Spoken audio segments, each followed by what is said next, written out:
Attention, cet épisode n'est vraiment pas fait pour les enfants. Il s'agirait plutôt d'un épisode pour adultes contenant de la violence et des descriptions horribles. Vous voilà prévenus. Les histoires tout public reviennent dès la prochaine diffusion.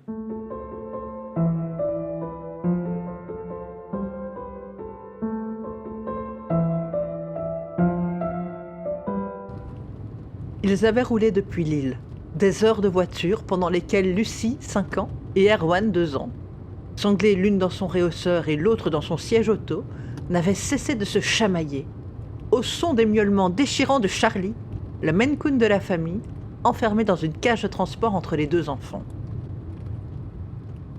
C'était donc passablement énervé que la famille était arrivée dans sa nouvelle demeure, un petit peu à l'écart du hameau. Une superbe bâtisse en vieille pierre et briques, au toit de chaume, avec un grand jardin, pratique pour y mettre des jeux et une balançoire, et en plus à proximité de la RN 165 et à une demi-heure de voiture de Vannes. Juste ce qu'il fallait pour pouvoir partir travailler facilement. Pour être tout à fait précis, la nationale passait juste devant la maison, perdue au milieu des champs. Le seul voisin immédiat était Edern, un vieil homme de plus de 80 ans, et sa femme. En ce début de soirée du mois d'août, le soleil était toujours haut dans le ciel, et la vue de l'immense maison avait fait taire les deux enfants. Ils regardaient avec de grands yeux leur toute nouvelle et pourtant si ancienne habitation. « Alors les enfants, vous en pensez quoi ?»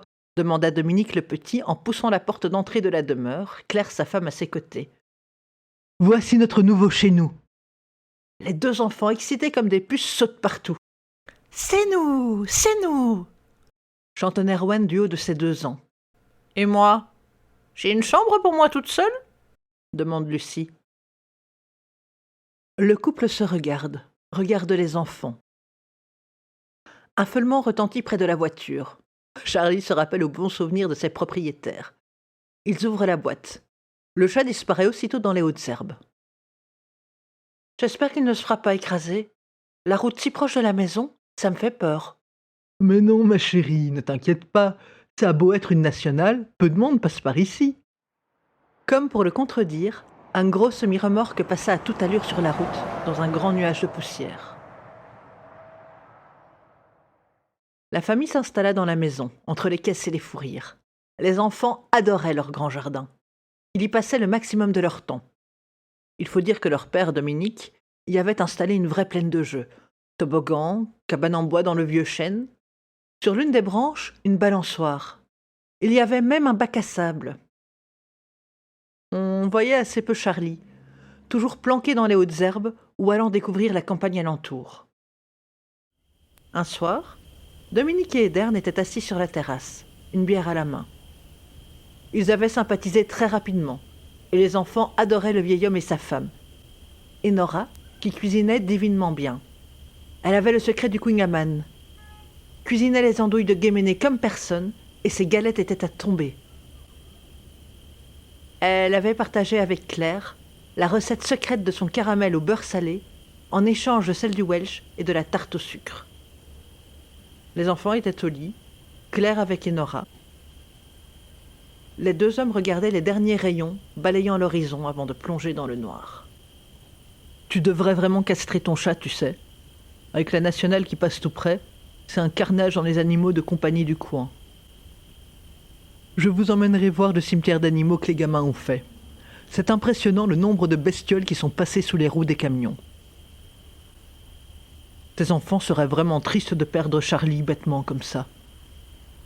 Si tu veux, demain, je peux vous emmener faire un tour. La région est charmante et je suis sûre que ça plairait aux petits de le voir. Puis, ce n'est pas très loin. Et demain, c'est dimanche. Alors autant en profiter. Il va faire beau en plus. » Le lendemain, toute la famille était présente, même Charlie, qui suivait Lucie. Erwan était dans son porte-bébé, sur le dos de son père. Edern leur montra le petit sentier qui partait de derrière leur maison et qui serpentait entre champs et forêts vers une colline qui dominait l'horizon à quelques kilomètres de là. Une fois en route, le chat fit des allers-retours entre Lucie, qui était devant avec Edern, et Dominique, qui peinait avec le petit dans le porte-bébé. Après avoir traversé champs et forêts, ils arrivèrent au pied de la colline. Le sentier devenait plus pentu et l'ascension difficile. Enfin, pas pour Lucie et Ederne qui grimpaient comme des cabris, ni pour Charlie, qui en plus chassait la musaraigne entre deux sprints. Pour Dominique, c'était un peu plus compliqué. Rouge, le souffle court. Un point de côté et une douleur au dos avaient eu raison de lui. Il s'était arrêté à mi-pente, plié en deux et soufflant comme un bœuf.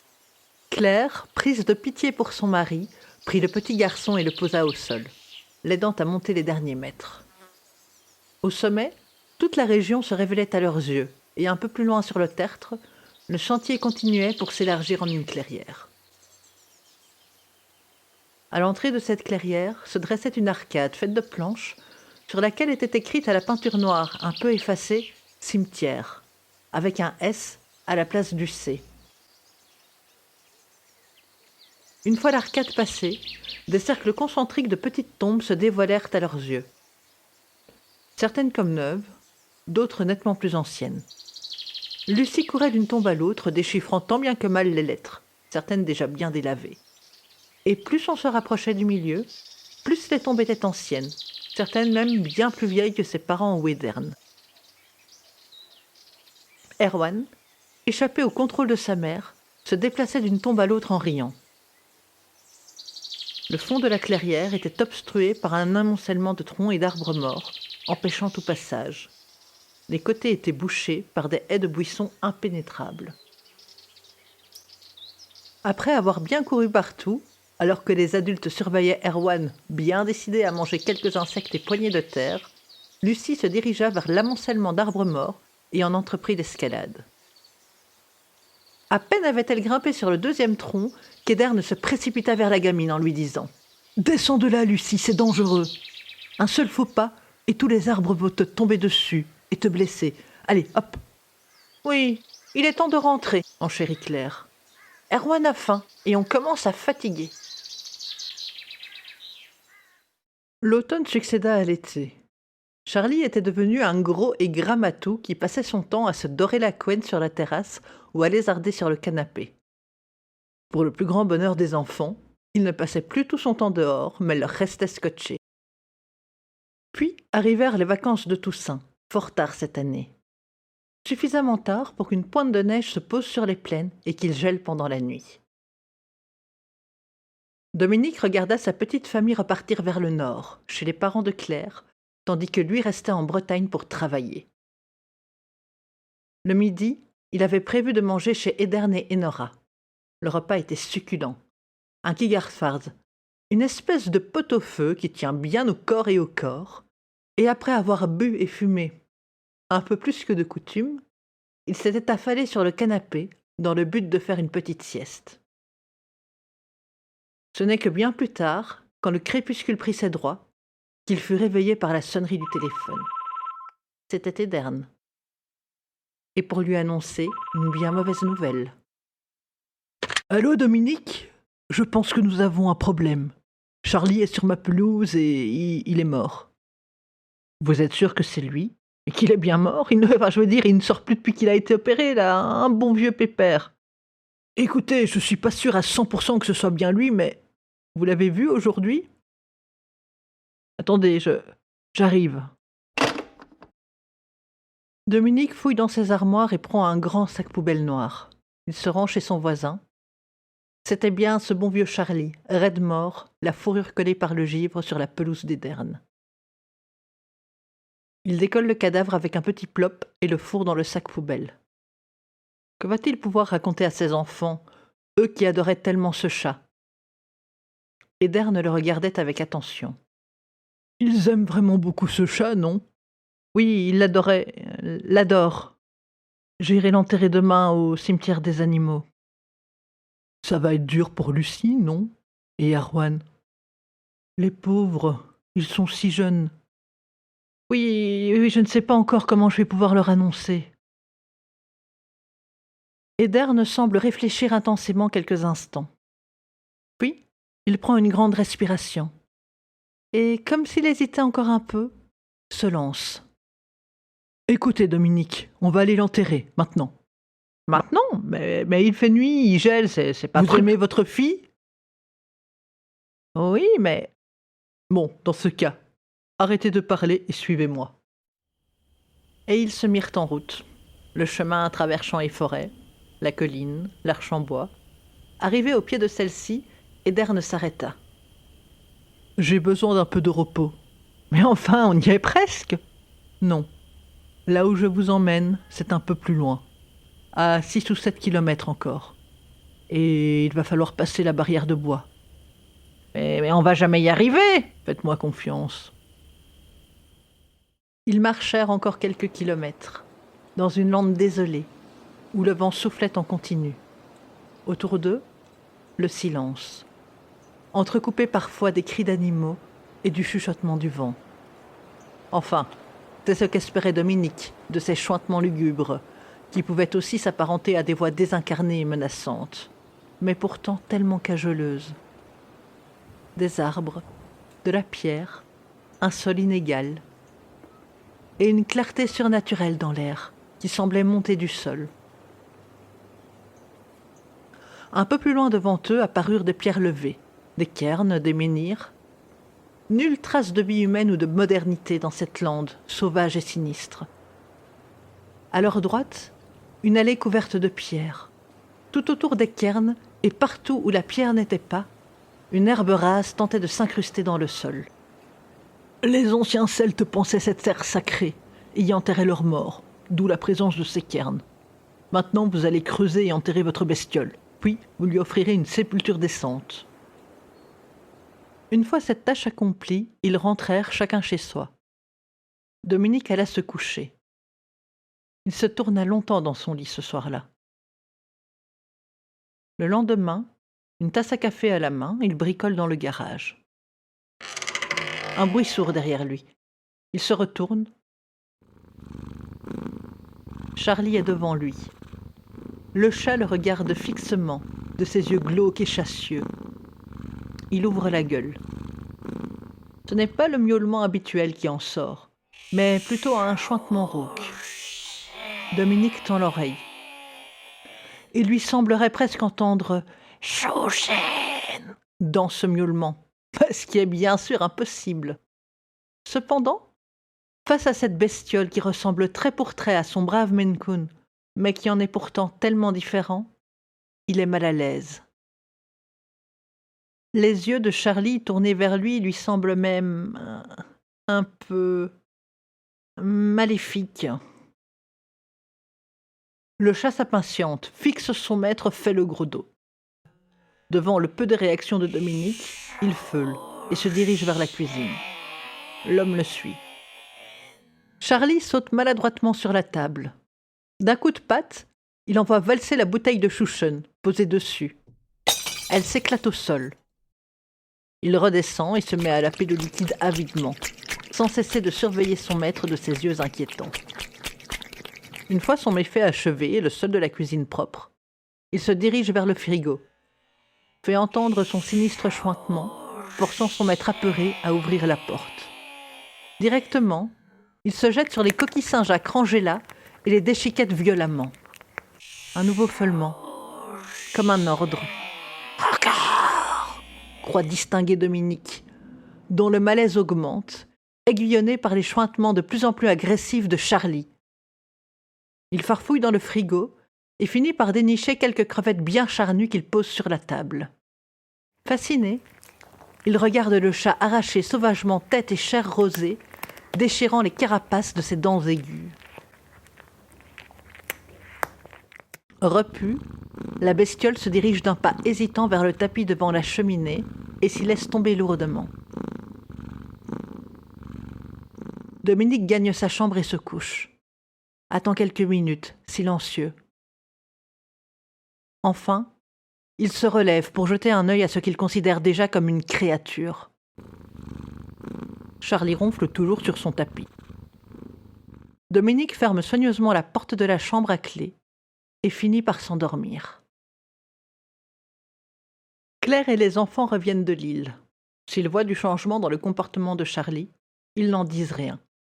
Mais Lucie ne veut plus caresser son chat. Et le Maine Coon les fixe de ses petits yeux malveillants, réclamant toujours Chouchen et Saint-Jacques comme repas, mais ne crochant pas sur des langoustines ou des anchois, qu'il dépiote toujours de façon cruelle et inventive. Le temps passe, avec toujours à intervalles irréguliers de gros camions qui passent sur la nationale. Erwan maîtrise de plus en plus la course, battant même quelquefois son papa de vitesse. Et il adore ça, ces courses-poursuites dans le jardin, échapper à ses parents en hurlant de rire avant de se faire attraper et câliner. Sauf que, ce jour-là, il est vraiment en forme. Le soleil est haut dans le ciel et il court de toute la force de ses petites jambes, vers la route.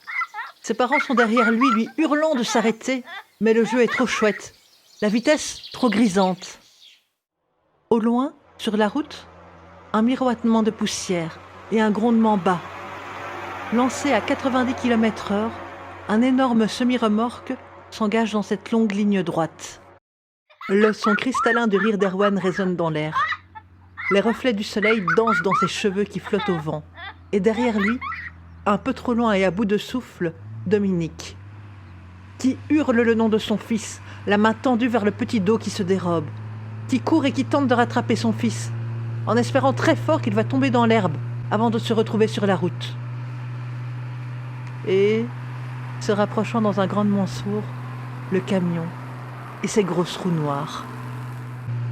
Dominique accélère encore un peu, ses doigts frôlent la veste d'Erwan, se referment sur le vide. Le jeune garçon dévale le talus et se retrouve sur la route. Le nuage de poussière camoufle le drame en train de se jouer, mais n'empêche pas le monstre d'acier de passer sur le corps de l'enfant. Il le traîne sur une centaine de mètres, abandonnant en chemin une chaussure, puis l'autre, sa casquette, et en bout de course de cette ignoble traînée de sang, le petit corps, horriblement mutilé. La suite se fera dans un hébétement glacé, ouaté. La veillée funèbre, l'enterrement. Les gens et leurs platitudes. Il n'a pas souffert. Il est avec les anges. Et autres phrases toutes faites qui lui donnent juste envie de leur arracher la gorge avec les dents. Dans sa tête, un plan se construit. Il va envoyer Lucie et sa mère chez ses beaux-parents, à Lille. Et lui, il remontera au cimetière celte, avec le corps de son fils. Après tout, Charlie le chat n'est pas si terrible que ça. Et même si son fils lui revient un peu groggy, un peu bizarre, au moins, il sera toujours là. Il attendit la nuit, se glissa telle une ombre dans le cimetière, déterra son fils, manquant vomir à cause de l'odeur de putréfaction du cadavre. Pourtant, il le regardait avec amour, caressait sa tête cabossée avant de l'envelopper dans une toile cirée. Il le posa délicatement dans le coffre de sa voiture et partit vers le cimetière d'animaux. Il se rapprocha le plus possible en voiture, quasiment jusqu'au pied de la colline. Une fois là-bas, il prit son fils, de quoi creuser une fosse, et entreprit l'escalade de la colline, la traversée du cimetière avec ses cercles concentriques de petites tombes. Il s'arrêta devant l'amoncellement de troncs pour reprendre son souffle. Il fit les derniers kilomètres comme dans un rêve, ou plutôt un cauchemar, au milieu des murmures du passé et de la maléficence. Une fois au milieu de la spirale des cairns du cimetière celte, il se mit à creuser une fosse. Y enfouit son fils, après une dernière caresse où il dut retenir sa nausée, tellement l'odeur était insoutenable. Il récupéra son matériel et repartit vers sa voiture. Les kilomètres à pied, les troncs, la colline. Quand enfin il arriva chez lui, ses mains et ampoules en sang et tous les muscles de son corps souffraient le martyre. Harassé, il s'endort comme une masse dans le canapé.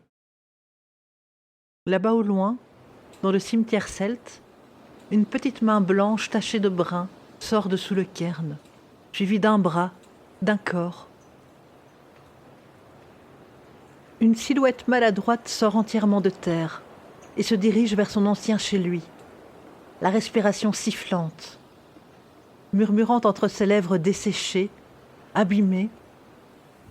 « Andouille, rillettes, saucisses, vin !»